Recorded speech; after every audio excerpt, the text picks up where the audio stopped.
Thank you so much for tuning in. My name is Danica. I'm the National Co-Director of CODEPINK, and welcome to our webinar, Feminist Movement Building, Resisting Co-optation and Practicing Our Values. CODEPINK has been focusing a lot in the last few weeks on training our organizers and chapters, but also encouraging our followers and other activists to make sure our actions, decisions, and practices always rooted in our feminist values.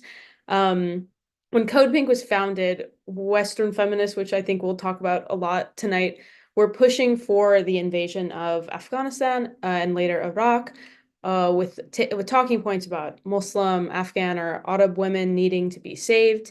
Being a feminist-led anti-war organization now requires sort of the same examinations that was required of us in the early 2000s and resisting those US-led invasions. And the same ability to resist co-optation from imperialist feminist leaders like Hillary Clinton, Nancy Pelosi, or others. And the general purpose of this, we just really want to make sure our movement is able to catch as many people as possible who may feel disillusioned over the next couple months and are looking for a political home.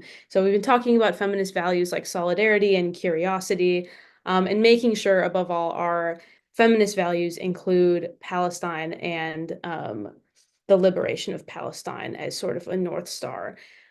So we will talk about a lot of stuff.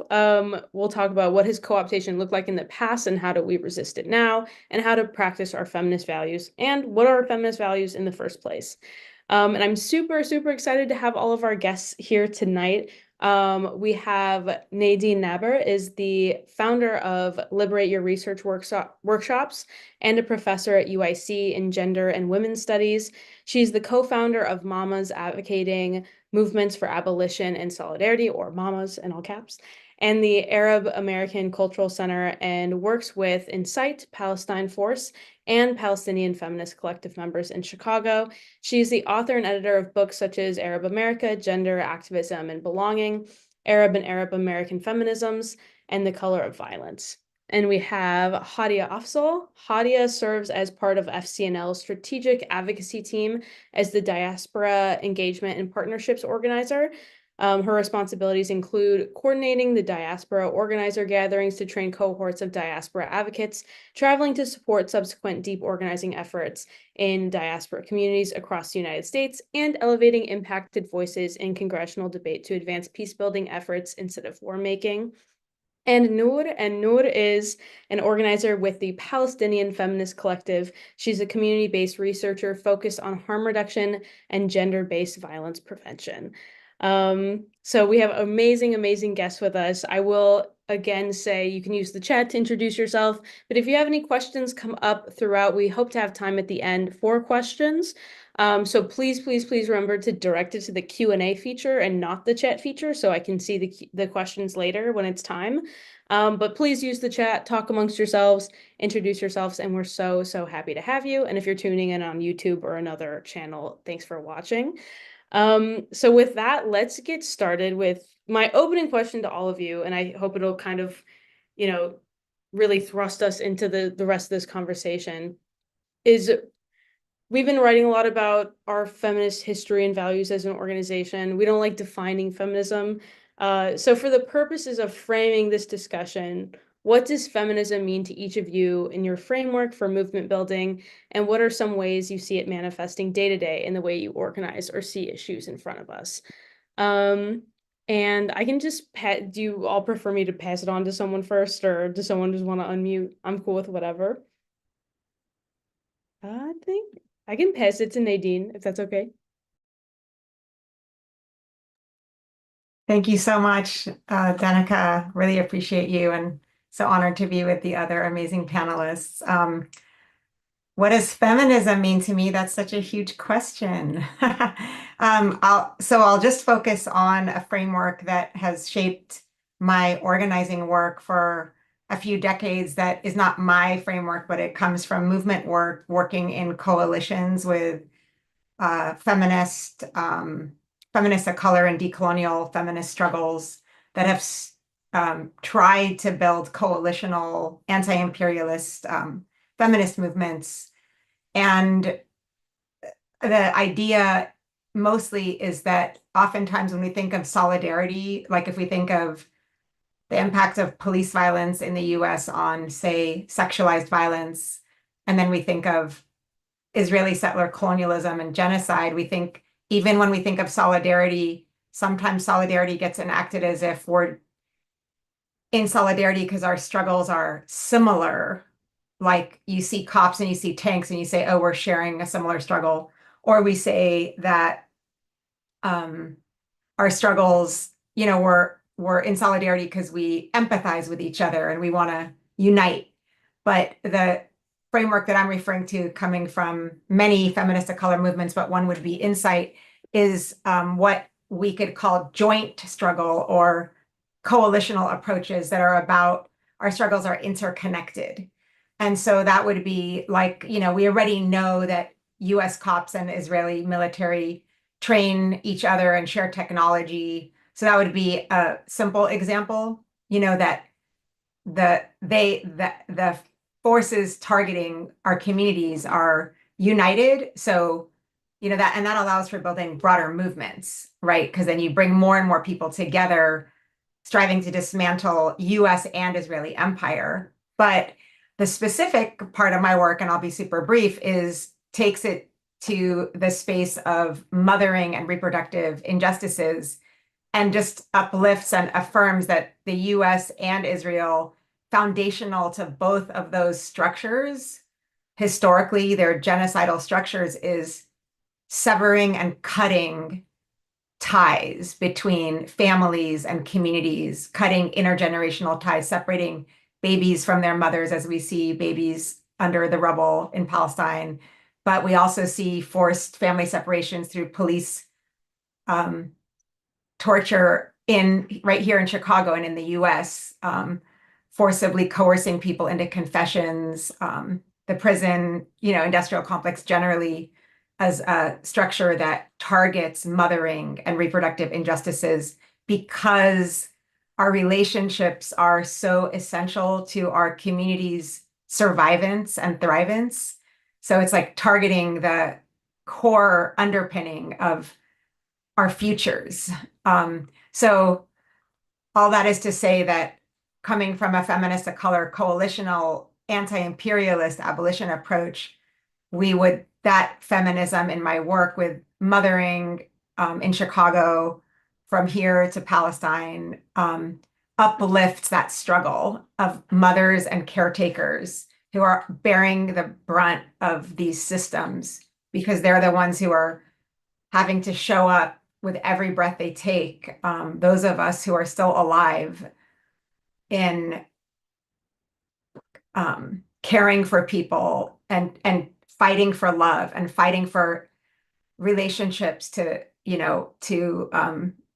people to unite and come together when the systems are trying to cut us off from each other. And also what's so powerful about this work, I think, when you look at the organizing of mothers and caregivers, is that really people are fighting for love. They're fighting for each other and for one another. And when you're fighting for love, nothing can extinguish that fire. It's more powerful than any system. So I'll leave it at that. Thanks. Thank you, Nadine. That's a super powerful and beautiful framework to launch us into this. Noor, do you want to go next? Yeah, sure. I can go next. So I'm here kind of representing the Palestinian Feminist Collective. And so if I want to think about like what feminism means to us and how it shows up in our movement, I think I'm going to start from sort of that vantage point and that perspective. So we're a group of Palestinian and Arab feminists that are in North America, and we kind of reiterate this commitment in all of our work to achieving Palestinian social and political liberation. And so this means confronting the things that are currently not making that possible, which includes gendered, sexual, and colonial violence and oppression and dispossession and all of those things. And so the kind of approach that we take to feminism and defining it is an anti-colonial one. And so as Palestinians, this means that we're emphasizing kind of like how urgent our political struggle is as colonized people and resisting kind of the normalization of the violence of our colonizers. And so when we talk about like defining kind of what feminism means, we also kind of want to talk about what we're doing, because we know that like words without action are kind of how we get this sort of Western feminism, which I'll probably touch on a lot, and colonial feminism, which I will also touch on a lot. But this means like embracing and advocating for Palestinian liberation as a critical feminist issue in all of the work that we're doing. This means supporting Palestinians' rights to political organizing everywhere. So this means like anti-surveillance and anti-policing, for example, and sort of taking it kind of an abolitionist approach. This means also like kind of following the calls that are coming from Palestinian civil society to boycott and divest and sanction anything that has military, economic, political, cultural, academic ties to Israel. And then kind of like speaking to Nadine's point on joint struggle, if we're like defining and understanding feminism, this means that like we can't also liberate Palestine and we can't also advocate for feminist issues without emphasizing liberation in terms of this like kind of comprehensive liberation of all people that are suffering under subjugation and oppression. And so this means that when we're talking about feminism, it's something that like has to, one, be in service of oppressed people. Two, it has to be something that's like rooted in like a very deep understanding of like the history of these people. So it's not something that's like surface level, but it's something that's informed. And then I think three, something that's like rooted in action, that's taken and led by oppressed people to sort of build their own political power and resist subjugation. And so, what does it look like in our day to day life? This looks like kind of the things that I said before, but also kind of learning our history and kind of advocate, like taking those lessons from our history and putting them into action. And then also kind of applying those things to our current political realities. So that means that if we see that it's bombs being made in our cities by weapons manufacturers that are ripping up Palestinian women and their families, it means that we're stopping operations at weapons manufacturers in our city. If it's kind of politicians that we see that represent us that are sort of co-opting feminism in service of basically genocide, invasion, military occupation, resource extraction, it means that we're confronting them, that we're organizing against them.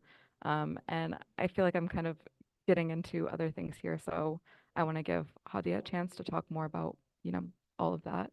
Um, but yeah, that is how I would kind of define it. And that's also how I see it coming up in sort of our day to day lives. Thank you, Nu. Oh, sorry, thanks. That was beautiful. And thank you, Nadine, as well. And Danica and everyone at CODEPINK for hosting us. I think when I think about this question, I think about it in terms of defining what movement building means to us and understanding that by definition, it is long-term and sustainable work that requires community care. And so we're thinking about the community involved in the work and the issues we are trying to make an impact on. I think it is critical for us to understand like whose work is actually being done for.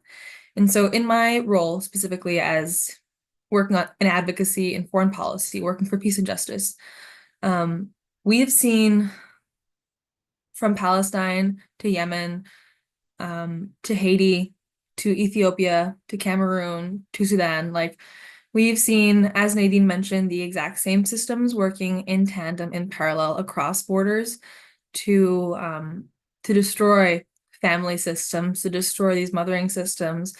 And when we see representatives, electeds, who are using feminism and women's education and women's empowerment as tools for destroying those women, I think that is when our movement building is really critical in those moments, because it isn't just the moment of mobilization. That is when folks who've been working together in community to build that community can respond and mobilize most effectively. And I think we've seen that in the Palestinian community in Chicago. The response on October 8th from folks who were rising up immediately to call for a ceasefire and end to what we always knew was coming didn't come because folks just started chatting that one day together. These are folks who've been in community for a long time and were able to mobilize on cohesive issues, calling out exactly where we saw our rhetoric being co-opted for warfare. And I think the way we see it manifesting in front of us is important to recognize, because that is how we make the people who are supposed to be listening to us understand in the bluntest terms. So I'll get to the rest. Thanks, Hadia. My first question, or my next question, is actually for you. Before you were at FCNL, you were at Unfreeze Afghanistan, which I think you all were doing really incredible work, and it was just sort of like at the tail end, and when the U.S. pulled out of the country and the immediate aftermath of what that looked like, and everyone just saw what 20 years of occupation and invasion does to a place.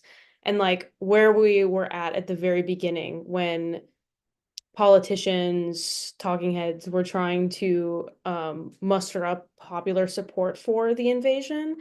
So, and into that lead up of the US invasion, feminism in quotes was used to garner popular support for the invasion and subsequent war. So I have like a two-parter. One, how do so-called feminists in the West respond, or how did they respond in that moment? Also have feminists in quotes there, talking about these Western feminists we keep referencing. And two, what recurring patterns do you see now with the ongoing genocide in Gaza? So I think that's a really important question. So thank you. 9 days after the US made their decision to invade Afghanistan, Carolyn Maloney, House Representative, stood in the House floor and made a speech about how we need to invade Afghanistan for women's rights, wearing a full burqa. And I think we haven't ever really moved past that. We see this now in Palestine as well, and with Gaza specifically, and how the people there are trying to spin the most unspinnable truths that everyone is seeing straight to their screen. It's very hard for them to put a different rhetoric dressing on it. And that's why we see them coming up with absolutely ridiculous things they're throwing back at us. I think a very illustrative example of how this Western quote unquote feminism actually results and shows up in the lives of women in those countries every day is to think of Afghanistan right after the Taliban took back over in 2021, and how the women I worked with at Unfreeze actually had to come up with that whole new organization to address the needs of women on the ground in Afghanistan, because all of the Western funders who are helping run women's shelters and women's resources all pulled out directly after the takeover. And so we see a 20-year sham aid economy that's built on Western conditional aid that's then revoked overnight, along with the freezing of over billions of dollars of Afghans' own money that has been held still overseas. Some of it still pending a 9/11 victims lawsuit that many 9/11 victims' families themselves have spoken out against it. And they were, again, part of our coalition because nothing about war is feminist. Nothing about bombs being dropped on villages, women and mothers wondering if their sons are coming home or have been picked up at the madrasa. The fact that people can't get an education because of the ongoing warfare and occupation of their homeland, rather than anything else that is being done to them. I think those are the things we need to forefront in our work. And in my role as working with diaspora communities to empower them to be their own advocates and tell their stories, we've seen that gap in these policy conversations in places on the Hill, for example, because people are organizing everywhere. And you see a lot of these conversations are being had by few folks who've had, the same kind of degrees, coming out of the same kind of places, and no one from those areas actually who has a position that they wouldn't want to hear saying anything or being taken seriously. And so we see tokenization as well of our voices in places where they give us like hearings to make sure we're satisfied. But that's not real. That's not actually going to lead to liberation. So we need to understand what movement building in and of itself is for ultimately. And if it's just engaging with these systems of oppression, that's not enough. And we need to understand how the connection that we're building in service of this one thing can serve us far beyond that. I think, as we've seen in many other political cycles, for example, we have young people who've been activated by many different politicians, but then go far beyond that because that only just helped raise their consciousness, and they're able to then outstrip those same movements that birthed them. And so I think being a place where we, as a more progressive, anti-imperialist, feminist movement can be there for folks in these moments of disillusionment. So the first people they're going to aren't Democrats who don't care about genocide or a right wing that doesn't care about human rights. Like we should be there as a third option. I myself came into this work because the local Democratic Party was looking for volunteers. And if anyone else had been there, I'm sure if there had been a CODEPINK chapter in my area, I would have loved to join them instead. So I think this kind of work is really important at like on the ground level because it connects people to what's really important in this world, humans outside of themselves, folks they might never meet in this life, and understanding that that shared humanity is worth everything and is what we need to be fighting for. Thank you, Hadia. That was super helpful. And I want to give Noor and Nadine a chance to chime in on that question as well. Whoever unmutes first, Nadine. Noor can go ahead because what I'm going to talk about later overlaps with it so much. I think Hadia honestly touched on a lot of these points very well. So I don't want to like reiterate them too much. But I think if we want to just have um, like a sort of like things that we can keep in our mind when we're looking for these patterns and what they look like, it's that like a lot of this like co-optation that we see in response from feminists in the West, like has sorts of like hallmarks, which is one that it like kind of wants to make us deny like what we're seeing with our own eyes, and it like sort of seeks to confuse us, where I was speaking specifically in Gaza and Palestine, and now, of course, in Lebanon and Yemen and Syria. We are looking on our phones and we're seeing families being torn from their homes, torn from each other. We're seeing them murdered in the most brutal ways possible. And as we saw in Afghanistan, we're hearing that this is like in the name of freedom or in the name of, really fantastic liberal Western values. And then we also see this like really sort of like gross and like shocking but not surprising attempt to like simultaneously like dehumanize the people that we're like expressing these supposed sympathies for. And so what this looks like in Gaza specifically is like the fabrication of these allegations of systemic like assault against systemic sexual assault against Israelis, for example, alongside like corroborated and confirmed and not fabricated systemic sexual assault against Palestinians, which I'll talk more about later. And so, one, we have this sort of like element of like confusion, like obfuscation, where we're being told to like deny the things that we're seeing in front of our very eyes. And this is something that we saw in Iraq and Afghanistan. And this is something that we're seeing now in Gaza. And so I think that's like one thing right off the bat. And then two, it's kind of like um, I would say like kind of the direction of power that's being espoused by these so-called feminists in the West in response to these like atrocities, as opposed to like framing the question of feminism on like how we can like support and uplift like working class, subjugated, colonized women. It becomes this like very surface level thing that's sold to us of like make how we can sort of like get a seat at the table and oppressing other people as opposed to being on the side of those who are oppressed. And we see that constantly. Like we want to have the first like when Hillary Clinton was Secretary of State, she was really a very powerful woman in like tearing apart Libya limb from limb. And so it's like, do we want to be feminists who are people who have like a role in making the world worse, feminists, or do we want to be feminists who have a role in making the world better and standing on the side of oppressed people? So yeah, I'll give it to Nadine. I think that's all I want to say on that.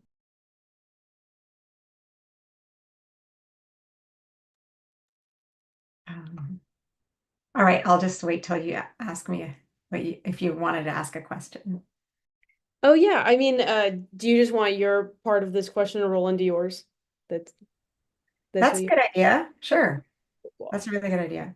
And one thing I'll also add is like, I think one thing that you could like sense immediately in these situations, and I think people noticed in the early 2000s and like right after October 7th is like, what, like, if you're being asked does something justify bombing? Why is that a question you are being asked in the first place? That is an insane question to be asked. So that's a telltale sign of someone trying to manufacture your consent for war. But I just wanted to add that in there. No, if we bomb them, they will then go to school. That's how it works. Exactly. Smaller school, bigger school. So Nadine, in what ways do you think feminist praxis and our feminist values help us resist that co-optation inside the United States? And how do we take feminism as like an abstract idea about supporting women, in quotes, in people's minds to tangible everyday practice and framework?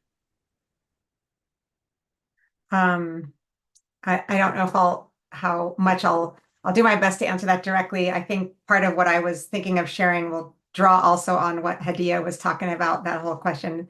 It's all connected. Where to begin? Well, I was going to share, adding to what Hadia said so brilliantly about the co-opting of feminism to further imperialist wars and colonization, and just to kind of affirm how, and also, of course, what Noor said about how it, profoundly the same strategy is being used around Palestine right now to justify the genocide. And I want to just add to it because I feel like we have these examples from Afghanistan and Palestine now, and of course, they haven't been given enough attention, but there's a little bit of awareness.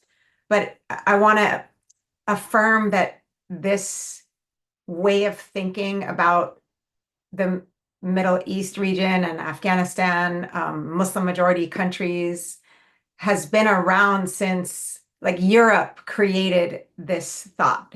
And it started when the British and the French were colonizing Palestine and Algeria and Morocco and Egypt and Syria and Jordan and the entire region.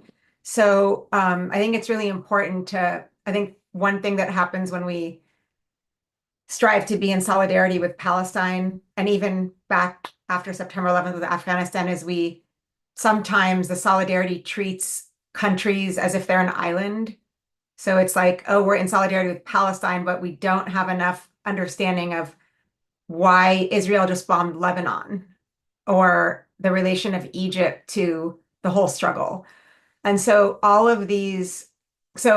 what I'm going to do is just talk a little bit about broadening this, how serious this problem is of the co-optation of feminism and how it works in like so many different ways and has been so essential to so many wars and histories of imperialism and domination of this part of the world. So if we think of like, NGOs, the media, philanthropy, Hollywood, liberal feminism, like all of these structures are participating in treating the entire region when it comes to gender, the entire region, like every single country, every one of the 22 Arab countries, their gender struggles are addressed through this racist framework. And it's such a major problem because it's the way that most social services work and most advocacy and most legal human rights work is all being done through that same framework, but in a little bit of a different way. So I'll say it this way, that and I'll just say the West, and we know that's a broad thing, but Western powers, including the nonprofit industrial complex, gender only matters. Gender violence, gender struggles only matter. Like people will only get riled up about, gender struggles when those struggles can be explained as if the cause of those struggles is culture or religion. But if there's any other condition shaping a gender struggle, like a bombing or poverty that was created by global economic policies, no one gives a what. And so that's really what the problem is here, is that there's this huge, big framework that is super racist, and it just reproduces imperialism and this hierarchy between like first world, third world, and we see it in like development policies, those are still super racist because, and even ideas that like, oh, everything would be okay in Egypt if Egyptian women had rights under the law. But for Egyptian revolutionary women who were part of the Arab Spring just not that many years ago, over 10 years ago in 2011, they weren't fighting for rights under the law. And either were Iraqi women when the US came in with all these projects to change the law and change the rights for Iraqi women. Egyptian women were saying, I don't want to be included in a regime that's authoritarian and backed by US imperialism. They weren't saying, I want rights under the law. They're saying the system of, these laws itself needs to be dismantled. And so I think, so that's like two issues, is treating the region as if it's culture would be everything we've been talking about. Like, let's say there's an issue of gender violence in Palestine. The explanation is, oh, those Arab and Muslim men are so sexist, that's their culture or their religion. That's what I mean. Versus saying, what are the conditions, historical and political conditions, that produce gender violence? And one of those, of course, is military occupation. So what happens is that it's as if, in this racist framework, it's as if what happens inside the family and the home is entirely separate than what people are facing outside the home, like the bombs, the economic policies, what's happening with their employment, what's happening with their healthcare, as if you could just put women's issues as if they're like these home issues or these cultural issues or religion issues that all operate in the private sector. That idea that women is associated with culture, religion, family, private sector is a colonial idea that comes from Europe. And that's the very idea Europeans used to colonize our region, because they basically said that, everything, like, one of the ways that we're going to dominate Arab people is to create these stereotypes that they, like when the British colonized Egypt, they said, oh, your women are backwards and uncivilized. You treat women in backwards and uncivilized ways. So therefore, if you want to be civilized, you need to unveil. And if you want to be uncivilized, then you can keep the veil on, right? So they use this idea that there's this thing called culture and religion, and they use that for their purposes, just like we see now. So I'll just move to say that NGOs, like I said, have played a huge role. Like if you look at Palestine now, or historically, if you look at the Egyptian context where the whole world was on fire. I'm bringing up the examples of Egypt because that was only in 2011. And in the discussions on Palestine today, there's like silence on the regional context. But all these histories, including what happened with the Egyptian Revolution of 2011, which continued on for many years, are playing out. We're seeing like the aftermath of them in Palestine with these like intensified like language about gender violence. So I'll just give you, I know Noor will talk more about Palestine, but I'll just give you this, see if anyone remembers this. I know depending on like how old we were then, but there were all these stories that the US media and government created about the gender violence that happened in the streets during the Egyptian Revolution. And some of you might remember this incident called the Blue Bra incident.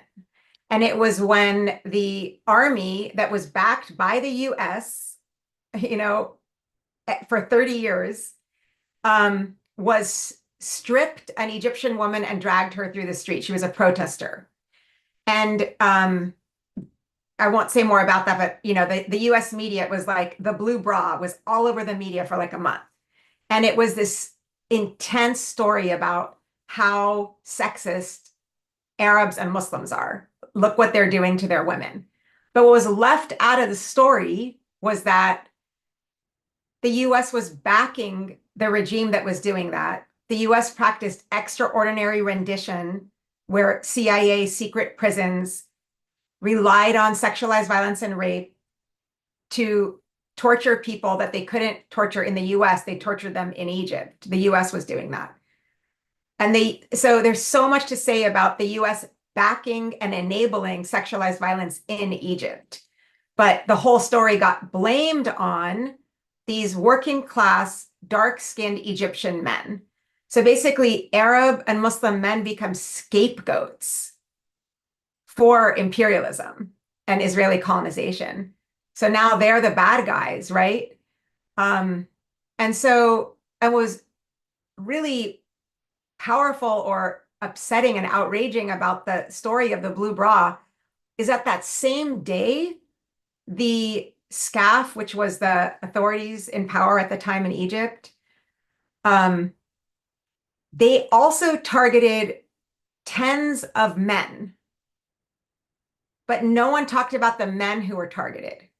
They only like plucked out the story of the woman with the blue bra being dragged by the military, but all these men were also dragged by the military. And the military had also shot some men and blinded them, but none of those stories made it to the media. So it's like this constant obsession with this, cultural explanations to explain gender violence in the region.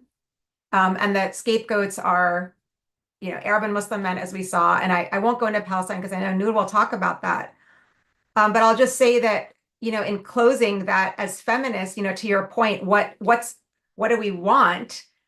What we want is feminists, philanthropy, media, and anyone who claims to be in solidarity with us to stop separating our culture and our religion from reality, like what Noor was saying earlier, from politics and from history and the conditions on the ground that are shaping the gender issues. And if we can't, or if people can't try to understand the region outside of these abstract racist ideas that culture is timeless, big cultural stereotypes, then, I don't know what to say. And so I think what seems like all of us are saying really is that, it really is about we have to ask ourselves, about the selective feminism. Like it's only how do people respond, when you hear these stories? Do you get outraged when you hear about Israeli sexualized violence, or do you only get outraged when you hear that it was an Arab Muslim man who apparently enacted the violence? And we know that the US also exports these ideas now from its own history of the same stories that were told to justify lynching was all in the name of protecting white women's bodies. The same stories that were told to justify the colonization of the Americas, was also about the, sexist ideas about native savagery, sexual savagery. So we just really need to be more woke around just how extremely genocidal, I would say, and racist anytime anyone tries to talk about gender and sexuality without putting it on the ground. So thanks. Thank you. I think the story about Egypt really it connects this thing I've been trying to work out in my head. And it's like, especially as the Women's March is coming up in November, it's a feminist movement. You can read all about it on their website. They're saying they're feminists in our country. Like their mission statement involves in our country. Which, telling, whatever. But I think it's like so many feminists, in quotes, in the US for people who are only on audio right now, operate at this surface level where it's like they can recognize that patriarchy exists in the US and women have it harder in the US because of patriarchy, but they don't think that we're exporting it every time we invade another country. That's not a connection that they can make on their own, I guess. And then also, like you were saying, it's like all of these, it's a little deeper than stereotypes, like you were saying, but all of this knowledge that's constructed about others and about Arabs, about Muslims, about whoever that the US is trying to wage war on, or Europe. We like people in the US can make, progressives can know the idea like race is a construct, gender is a construct, but they're not taking it a little bit further than that and deciding like what does that mean when we are constructing these things and what are the consequences of it. So I think you demonstrated that really beautifully, so thank you. But I also want to open up that question to either Noor or Hadia if you have anything to say. Yeah, Hadia. I just wanted to add on to the great examples that Nadine shared and what she kind of sketched out.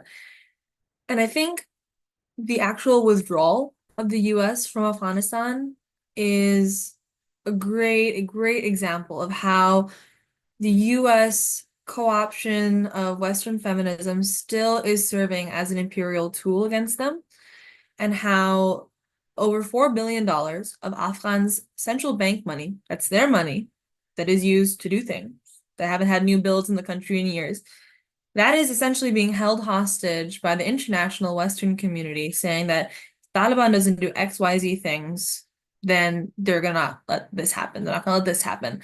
They set up thousands of hoops for Afghans to jump through to get access to their own money back, and saying that you don't have this capacity, you don't have this capacity, despite those civil servants having been the one that created those whole structures in the first place. And so I think while feminism might most commonly seem to be about like women and girls, it's like we have to expand our definition of feminism to include the entire existence of humanity, because separating our men and boys from our women and our girls does not serve anyone but our oppressors.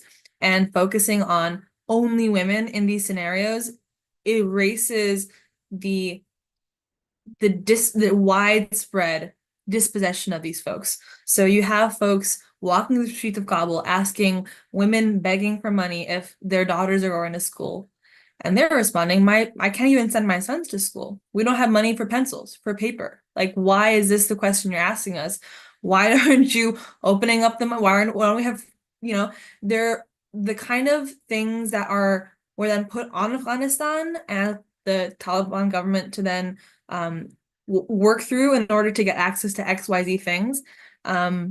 We see these things being leveraged against other recently liberated nations, for example, by being levied with crazy import taxes, being given incredibly non-neutral trade deals, being like forced into austerity loans and plans by the World Bank and the IMF. Those things aren't feminist either. And so I think expanding our definition of what warfare also looks like on people, sanctions are warfare too. Economic warfare kills people exactly the same. Cuba's electricity blackouts in the last few weeks are a direct result of the economic blockade that the US has been putting on them for decades, and that the Biden administration has had the power to take them off of. So like you can point to almost any country on the globe, and in some way, shape, or another, the US is oppressing them, or Western powers are oppressing them through economic or physical oppressive means. And so I think it is important for us to, yes, highlight these exact things. And so shout out Nadine for saying just that. And I'm looking forward to Noor also mentioning the same thing. So I'm going to keep it a little brief because I think I'm going to speak a lot more on these points that Nadine and Hadia are bringing up. But I want to emphasize something that Nadine said earlier on, which is that, like, actually, let me backtrack a little bit. First, obviously, most obviously, the kind of like how we see like Western feminism deployed is through like both what Hadia and Nadine emphasizes is dehumanization of men and sort of excluding them from this fold of people who are being oppressed by colonial and imperial powers. But like Nadine had sort of alluded to earlier, this also frames, and within the context of Palestine, but also just oppressed women in general, as Palestinian women as people who need saving from their own culture and from their own society and from their own religion. And so to call this something as a feminist process when it is like on its face something that has to strip women of their agency in order to justify the narrative is like really gross, because you have to erase this entire history of organizing that's been done by Palestinian women for their own rights. Um, you basically have to ignore the fact that Palestinian women have been organizing against oppression since the first instances of oppression on Palestinian land. And so, like, you're completely ripping Palestinian women of their agency in the name of feminism, which can't be feminist. So, yeah. Thank you, Noor, and thank you, everyone. So my next question is for you, Noor. Code Pink has a ton of chapters around the US, and one in Canada. I don't want to leave them out. And we have a lot of organizers tuning in, and hopefully we have a lot of feminist organizers as a whole from other orgs tuning in as well. As a member of the Palestinian Feminist Collective, what sort of framework or foundation do you hope our feminist groups can give to the movement? What do you see the role of like our feminist groups and where can we be doing better? Okay, that's a very big question. So I'm going to start with maybe some of the hesitancy that comes around talking about feminism in the first place. Like, we know that feminism is this kind of like word that's rightfully met with suspicion because we've seen how it's weaponized against our communities, like kind of everyone on this call has talked about. And so part of the foundation that we're hoping to lay is one that emphasizes that we're not advancing this like Western white colonial feminism, and we root our own feminism and like our own history and our own traditions and things that we know about our own struggle. So this means that we're rejecting like individualism, we're very collectivist, we're rejecting liberalism, and that we're taking notes from other feminist struggles like Black, Indigenous, and other third world feminisms, which have historically been like anti-capitalist, anti-colonial, anti-imperial. And so this is the character that our feminism needs to occupy. So just putting that there first.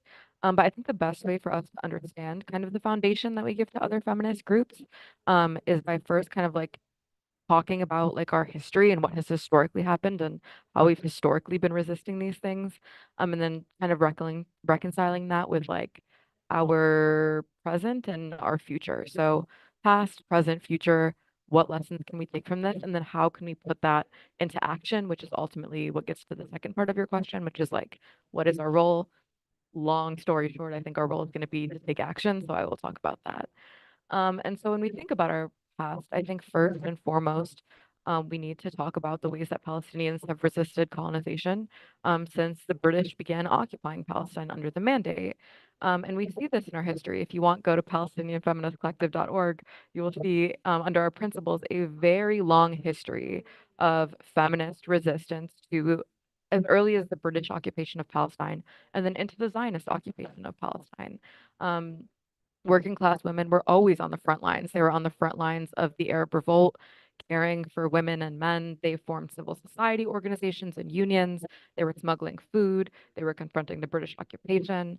And if this popular uprising is an expression of the will of women to be free, then it's something that we support as feminists. And so we want like if we want to understand how feminism kind of comes to play in service of oppressed women within the context of Palestine, we have to understand it through history, and this history tells us that this includes resisting imperialism and colonialism, which I think is one like the first foundational kind of factor in our understanding and what we contribute to this framework. Palestinian feminism is also something that does not kind of like crumble or acquiesce to power, like I've already mentioned. And so this is why like samud and steadfastness are such a value in like Palestinian political and cultural contexts. So like Hadia mentioned earlier, if we're thinking about like who feminism is in service of, then this also means embodying the values of the people that it's in service of and kind of taking that as like our North Star, like I think how you said, Danica. And so this means that when we suffer great losses as organizers here, and then especially as Palestinians who are suffering great losses, we don't give up because one, we want to honor the relationship between the people who are still living and fighting and the people who kind of lost their lives in this like struggle for freedom. Um, but two, we also know that the only path forward is like through this freedom struggle and by engaging in this political struggle. And so we have to do that. And we see all of the violent repression that Palestinians are facing now. For Palestinian women specifically, we have these women dying defending their olive groves in the West Bank, being kidnapped and put in prison. Dalal Abu Amina, a singer who just came in Chicago, she lives in historic Palestine. She was put in prison for posting about what's happening on social media. We see within Gaza facing like systemic sexual violence in prison. We see like women being forced to give birth at checkpoints and now being executed while they give birth in Gaza. And like has been alluded to earlier, we also see Palestinian men resisting colonialism and experiencing its brutality in the same fashion. We have Israel like on national Israeli media admitting that it is systematically sexually torturing and murdering Palestinian men, um, the majority of whom are civilians. Um, and yet, in the face of all this violence, Palestinians still maintain revolutionary optimism. We have very famous cases of imprisoned Palestinians working to smuggle their sperm outside of prisons, for example, so that they can have children with their partners and so that they can carry on the future of the struggle. And I think this is a testament to two things, which is the fact that we, one, refuse this sort of like shallow dehumanization of men, which has been emphasized. We frequently assert at the Feminist Collective that Palestinian men are kin and they are a part of our struggle. They can't be excluded from it. But also that like revolutionary optimism is completely vital to what we're doing. We have to believe that we will win, and that has to guide our actions. And so those are other things that we can add to this framework. And they're things that are not unique to our feminism alone. We've organized alongside transnational feminist movements, anti-colonial, anti-capitalist, anti-racist movements. And we see like the preservation and the uplifting of these movements as like inseparable from our own. And so these things also kind of lay the groundwork for our future, and kind of what that looks like when we're defining feminism. And so this is a future in which children, young people, young women and girls, if this is language that's appealing to you, are having like their creativity fostered, their political curiosity fostered, and having like their rights protected, their rights to education, their rights to healthcare, and their rights to cultural production, which are three sites that I want to talk about that we can kind of use to understand things better, because these are sites that are systematically like targeted as sites of oppression by the occupation. So when we're thinking about, we'll talk about healthcare first. I mean, we've seen in Gaza how every single hospital has been bombed. And there are attempts at first to deny this bombardment. Almost exactly a year ago, on October 17th, was the Al Ahli hospital bombing, in which upwards of 1,000 Palestinians were killed. And at first, Israel denied this. And now Israel is like openly legitimizing hospitals as targets.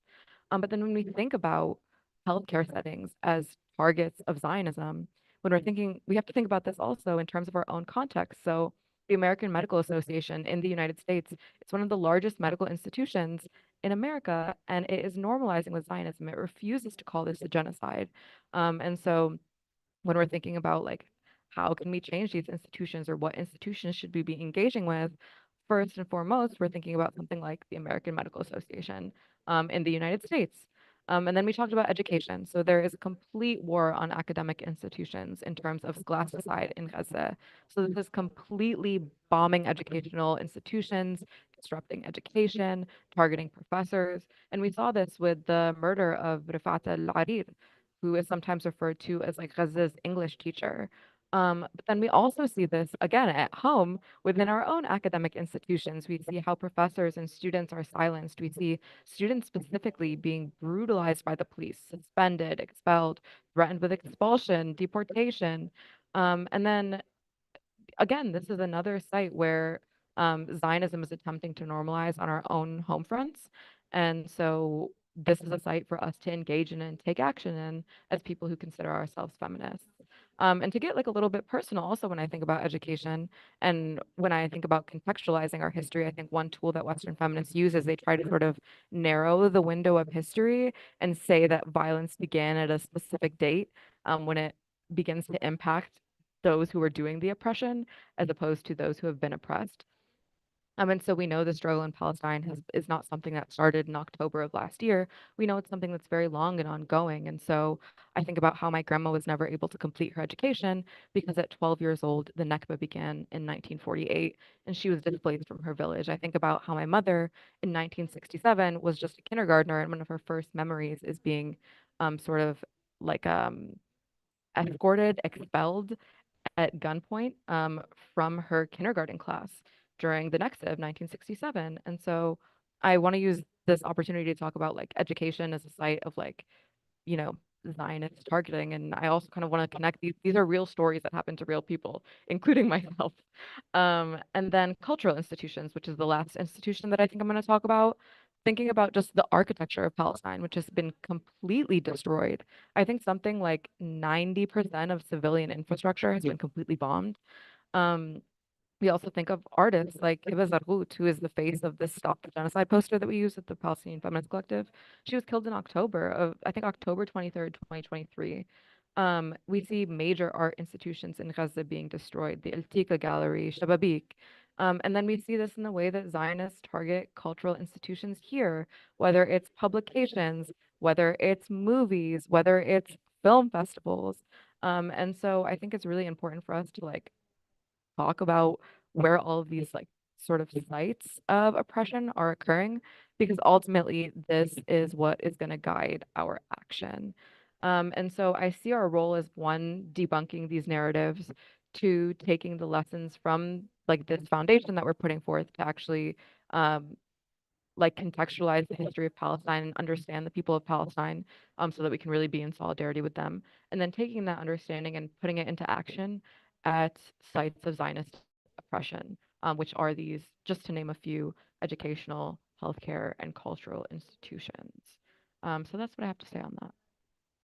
Thank you, Noor. I want to say to everyone tuning in, we probably won't have time for questions, but Casey, I see yours in the Q&A. You should email me about that because it's about the Women's March. I'd be happy to talk you through that a little bit more. So my email is just my name, danica@codepink.org. And another question, will the recording be available? Yes, it'll be on YouTube. And like Noor was saying, it's like we have to find these spaces to intervene in our daily lives and then like like on the long term.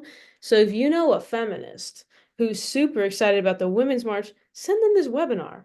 Like maybe let's talk through it. Let's engage them in conversation. Let's find crawl spaces to like make this feminist future that we want and that we envision. Um and what I'll say is this will be available on YouTube so people can share it around. Code Pink and Palestinian Feminist Collective were here as a resource for these topics specifically. Maybe we'll have to have a part two because I love talking to you three, and I think we could talk for like maybe 4 more hours on this. We barely scratched the surface. So there is a chapter in Toronto. You can email me, danica@codepink.org. Sorry, I'm just reading the chat. But I want to pass it to our panelists to, if you have anything to plug, anything people should follow or look at, I'll pass it to Nadine first. Hi, thank you. That was incredible, Noor. So grateful to you and everyone in PFC. I'm just going to plug our organization that connects up with PFC. It's called Mamas Activating Movements for Abolition and Solidarity. And there is our website. If you're in Chicago, we have a press conference on Thursday in front of the courthouse. And I'll send that to the panelists. I don't have I tried to find the post. It's on our Instagram page, which is Mothering is Radical. I'll put that in the chat. So we support mothers of police torture survivors and work in solidarity with Palestine. Thank you, Nadine. Noor, do you have anything you want to plug? Yes, PalestinianFeministCollective.org. I think someone already shared it. You can follow us on Instagram, on Twitter. I'm pretty sure we have a Facebook, but I am under the age of 30, so I don't use that. And then no shade to the Kheltos, love you. And then I also want to plug this campaign that we're a part of. So we're part of a national coalition called Shut It Down. And right now we're trying to raise $1 million for the Middle East Children's Alliance. And so there's a specific link that we're asking everyone to donate through. It's Brace just shared it, shut it down, number 4, palestine.org/fundraiser. There will be some upcoming events in pretty much every single city. You can go to this website to find those events. And then you can also go to that website to donate to the fundraiser. So that is what I have to plug. Hadia? I don't have much. FCNL is having our annual huge lobby day next month in November, November 13th and 14th. If folks are interested in joining virtually as well, our lobby ask is no weapons to Israel. And so we are all jointly working on the same coalition to support this newly introduced strategy to end weapons sales to Israel. So that is currently what's going on. If folks are interested, I have sent the resources for the ask in the chat, and I'm happy to also follow up with folks afterwards if they're interested in talking more. All right. Well, thank you so much, you three. It was an honor to speak with you about this topic, and maybe we'll have a part 2. I'll message you, but thank you all so much. Please share this webinar. We also did one on feminism last week as well, if that's helpful. It was more of a workshop. I really, really encourage people to engage in these conversations with just people in your daily lives. Bring them in. And I'll also plug what Hadia was saying. There is a joint resolution of disapproval, which would, if passed, block weapon sales to Israel, which is huge. So you can call your senator, ask them to support and co-sponsor and vote in favor of the joint resolution of disapproval that would be voted on right after the elections. So I really encourage people to do that. Grace put our action in the chat, in the link. So yeah, thank you so much for coming. Thank you to everyone who tuned in. Thank you to our panelists. I hope everyone has a wonderful night and the struggle continues.